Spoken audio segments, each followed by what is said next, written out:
Hey, ladies, welcome to the Resilient Woman podcast brought to you by Girl Pick Up the Phone. Listen, today I want to talk about living in neutral and how it has affected our growth. When we are living in neutral, we don't realize is how much it has become our enemy.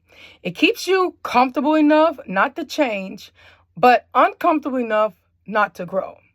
Living in neutral is the enemy of progress. You can't reach your destination if you are afraid to shift and to drive. Neutral may feel safe. And let's be honest, we love to feel safe, especially as women. But what happens when the thing that we think that we are living in safety has actually become our enemy? And that's what neutral living is. And that's what it does to us. It muzzles us. It allows us to live below instead of living to where we are supposed to obtain to. And we have to be careful when we are looking for places of just safety, because those places of safety can actually hinder our progress. Now, neutral living may not have started off as being our enemy.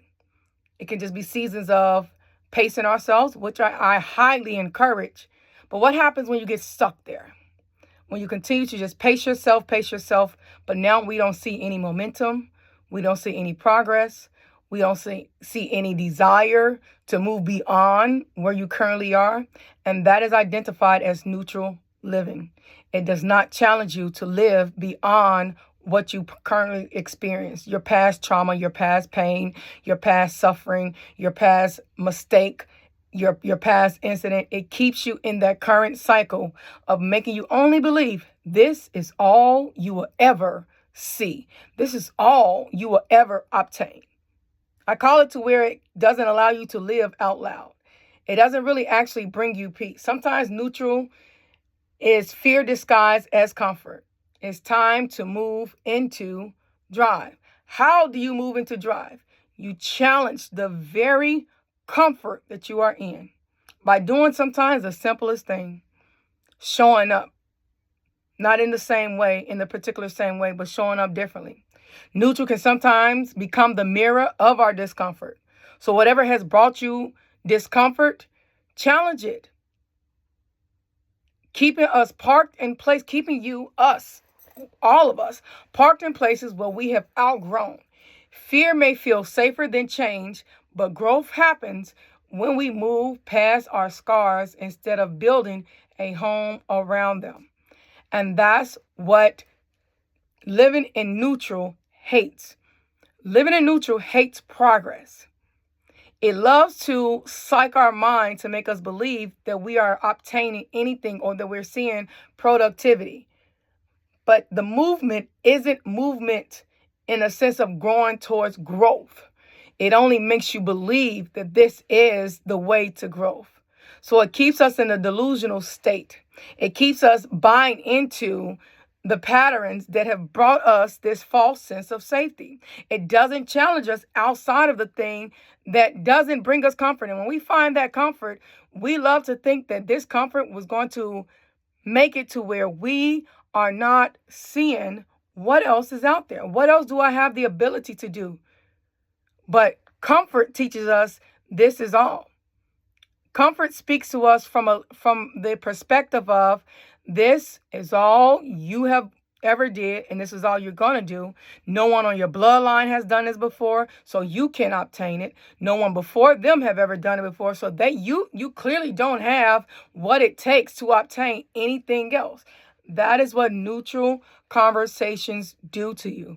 It loves to play in your mind to make you think that your level of obtaining anything greater, anything more, it does not consist of it. Neutral conversations don't like it when you say, I will be the first among my bloodline to do this. I will be the first in my bloodline to break the curse. It doesn't like those conversations, but it loves conversations to keep you comfortable enough to where the house by which you have bridged or you have created keeps you here. It despises growth. It despises tenacity. It despises resilience.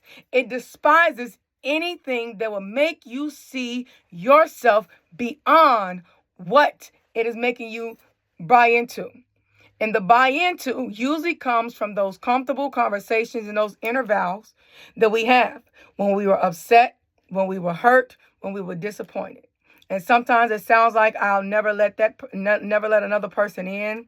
I'll never share my story. I'll never share my fears. I'll just find it to where now I stay to myself. And you find it to where neutral living loves to live in isolation. But the best way to challenge it is to come out of isolation. If you want to challenge the neutral living, come out of isolation. Neutral living hates when you're coming out of isolation. So when you're thinking about challenging those thoughts and those patterns, do the opposite. You've been in discomfort, or you've been in comfort rather. Challenge it. Become uncomfortable. Break that wall. Break that barrier. Break those vows that you even said to yourself. Because here's the thing. Every time you made the vow in your heart, in your mind, neutral living began to grow. It says that I have it to where this person, where she is comfortable enough to where she continues to by brick, glass ceiling by glass ceiling. She will never think that she's able to obtain anything else because of her hurt, because of her disappointment, because of her shame, because of her disbelief in herself. Not because God didn't believe in you, not because no one else didn't believe in you, but because you stopped believing in yourself because of your pain, because of your trauma, because of your neglect, because of your abuse. All these things buy into. So our pain, our trauma continues to feed. Whether the pain was yesterday, whether the pain was years ago, it will continue to feed off of something. It is called the Seymour effect. We know the movie Little Shop of Horror. It only began to grow once it was able to feed off something. And then it got so big to where it became so huge, so greedy to where that wasn't enough. So it looked for something else. Our trauma looks for something else to connect to. So it creates these scenarios and narratives that's going to keep us stuck and it's going to keep us not growing. And so what happens is what was once good enough to where I can say I can just do this and be comfortable and that's it. Now it needs more.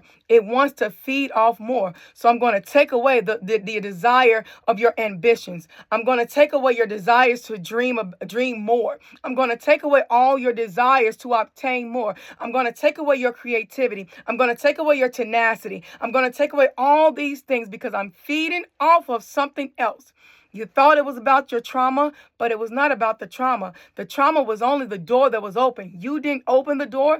Someone else opened the door of your trauma, but it is your responsibility. And you have to ask yourself, are you feeding it? And we have to stop feeding it. And sometimes feeding it can look like living in neutral, where we are adapting to that nature, where we are adapting to it every day. So challenge yourself in it. Come out of the neutral living and completely do a 365 and turn around and do the opposite. Address the comfort level that you are in right now. And you know your comfort level. You know the moment you walk into the comfort level. You know the decisions you are making out of your comfort level. I don't have to give you all of them because you know them. You speak of them. You live them. You protect them. So you have to challenge yourself and do the opposite. I'm not protecting this anymore. I'm not protecting this vow anymore. I'm not protecting this way of thinking anymore. I am going to do the opposite. And that is coming out of your neutral living. I love you. I hope that this conversation was good. I hope this conversation challenged you because it challenges me every day. This is what we do on the Resilient Woman podcast. We challenge each other in conversation and dialogue to make sure that we are healing and growing to become a better woman. I love you. I talk to you later. And don't forget, be kind to yourself.